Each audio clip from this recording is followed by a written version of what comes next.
One of my favorite things is when an author gives us an in-between story, a novella that gives us just a little bit more about the characters or fills in the gaps of some of the main parts of the story. But hold on a sec. If you don't know what a Shadowhunter is, you might want to stop right now and go read The Mortal Instruments by Cassandra Clare, because this story is all about filling in the gaps and giving us a little bit more. Hi, I'm Alec, the literary sewist. Here in my crafting castle, I create projects inspired by the books I review.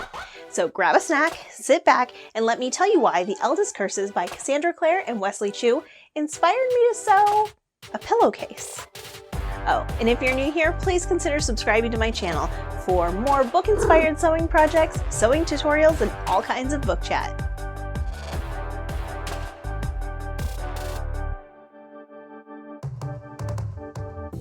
The ELDEST Curses consists of the Red Scrolls of Magic and the Lost Book of the White, which is a collaborative effort between Cassandra Clare and Wesley Chu, all set within Cassandra Clare's Shadowhunter universe. Both of these stories focus on the relationship between the Warlock Magnus Bane and Shadowhunter Alec Lightwood. The Red Scrolls of Magic takes place in the middle of the original Shadowhunter series, so after book 3 but before book 4. Alec and Magnus decide to take a romantic vacation to Europe together to get to know each other on a deeper level. Unfortunately, a very old friend shows up and gives them some bad news, that there is a cult called the Crimson Hand claiming that Magnus is their founder. Unfortunately, this is true, but it was supposed to be a joke. Magnus didn't really think he founded a cult, he thought he got drunk and made it up one night. So Alec, who can never stop being a Shadowhunter, decides that he is going to get rid of the Crimson Hand and clear Magnus's name for good. The Lost Book of the White takes place after the original Mortal Instruments series and after the Tales of the Shadowhunter Academy, which focuses on Simon.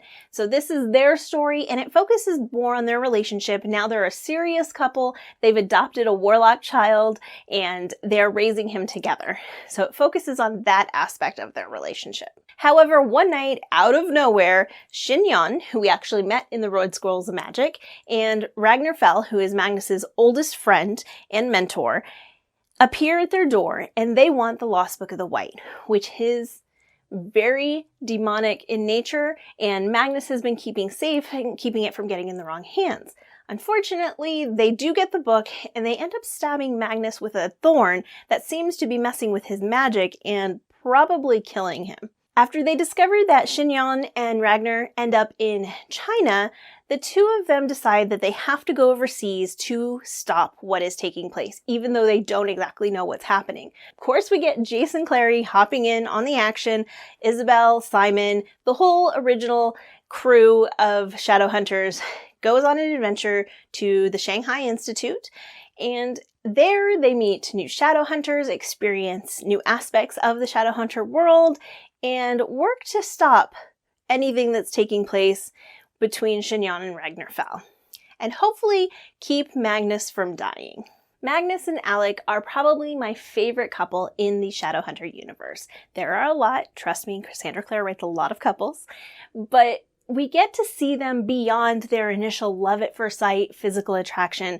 There isn't too much of that in the Mortal Instruments. It gives you a taste of it, but this really delves into who they are as individuals and how they make their relationship work in a situation where it probably shouldn't work based on prior biases from their two different cultures.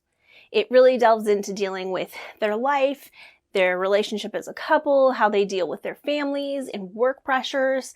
It's just a really neat, fun side story, and I totally adore them. Alec, for 1 second, can just not stop being a Shadowhunter. It's endearing for him. He's so proud of who he is and what he has represented his whole life and worked for and struggled to be accepted by his family and other Shadowhunters within the community.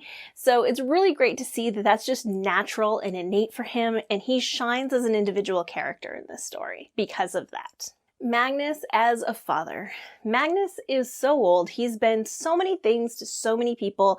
He's been a mentor, a brother, a friend, a companion. He's had other relationships that we get to see snippets of in other stories, but he's never gotten to be a father. And him as a father is just so sweet. He has such a natural paternal instinct. It's beautiful to watch. And it really just kind of made me happy and smile throughout the whole story, any interactions he had with his son. The Red Squirrels of Magic was a little too short for me. I wish we could have seen just a little bit more of Magnus and Alex actually enjoying their vacation, aside from being able to fend off some impending doom. Could they have just gone out on one date without it being interrupted? Just one. But that's okay. Could have been worse. The way that each book ends, I feel like there is loose ends and loose strings to it. But the way that Cassandra Clare's universe kind of works is things from over here are more important in this story, and they kind of reappear for themselves at different points in time. So I'm holding out faith that that's what's going to happen with her next trilogy. I also know that there is a third book coming out sometime next year for this series, so hopefully that will help tie up some of those loose strings. Just keeping my fingers crossed for now. We'll see how it goes.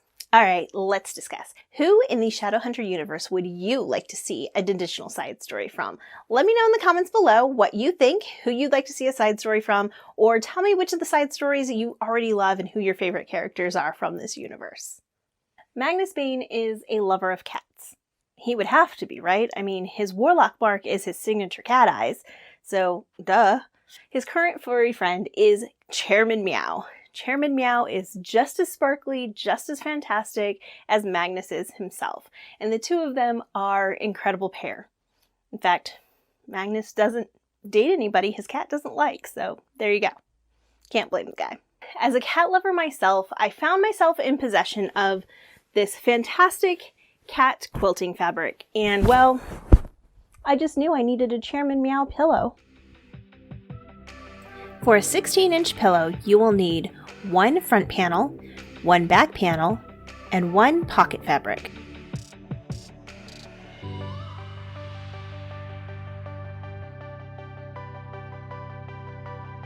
Double fold, press, and top stitch the back pieces.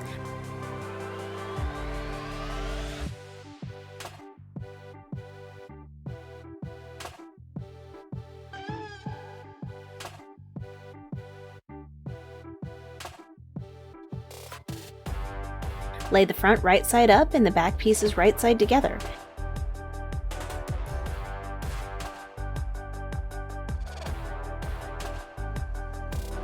So all four sides, trim the seam allowance and turn right side out.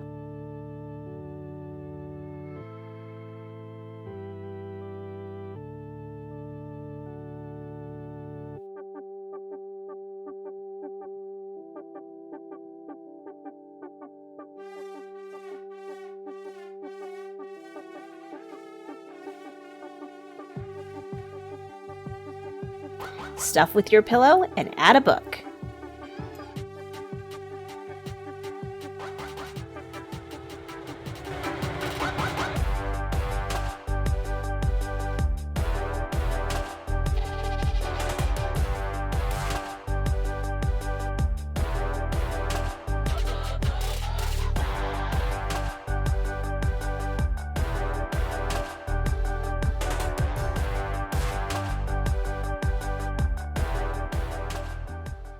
The Eldest Scrolls gets an overall rating of 4.5 for me.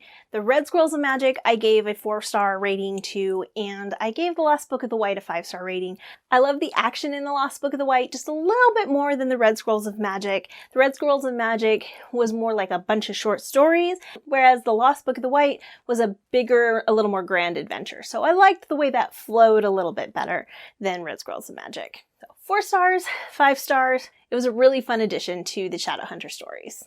Thank you so much for joining me today. Please be sure to check out The Lost Book of the White and The Red Squirrels of Magic by Cassandra Clare and Wesley Chu. I'll leave links in the description below so you know where to pick up a copy for yourself. If I inspired you to read those stories, or you liked my sewing project, please give this video a thumbs up. And please be sure to subscribe to my channel for more bookish sewing goodness. And ring the bell so you get notified every time there's a new video uploaded. And if you enjoy reading yourself and you'd like to join a book club, please come join us over on Facebook. There'll be a link in the description below. Each month we pick a book that we read as a group. We also share our thoughts on other books that we're reading throughout the month, so we'd love to have you come join us. We'll see you next time.